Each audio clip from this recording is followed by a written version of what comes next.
gördüm bu yakında. Yine şehir gibi benzenmiş, Mısra Mısra yeriydi.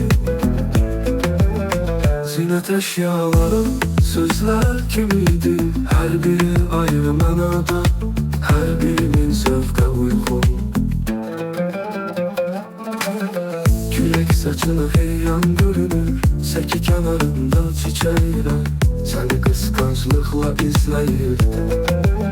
Duruşun gazel kimi, saçların beyt beyt, libasın olmuştur edip. Sonrası değil yadımda, çıkmış ağlımdan öz adımda. Senin hayalın ve bir parça şehir. Yalnız bunları sakladım yanımda.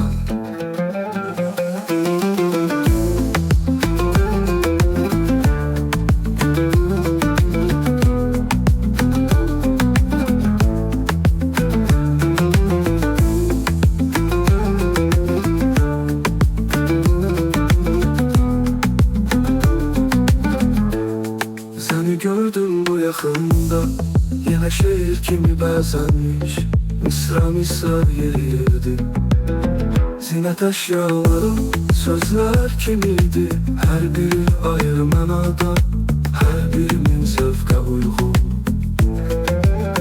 Külek saçına heyran görünür, seki kenarında çiçeğiyle seni kıskançlıkla izleyirdi.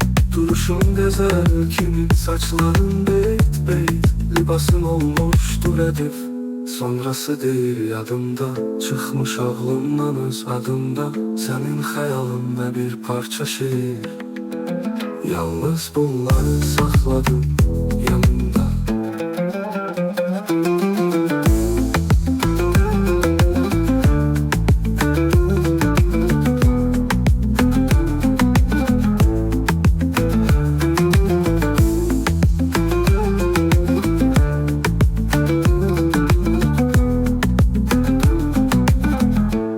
Yalnız bunları sakladım yanımda.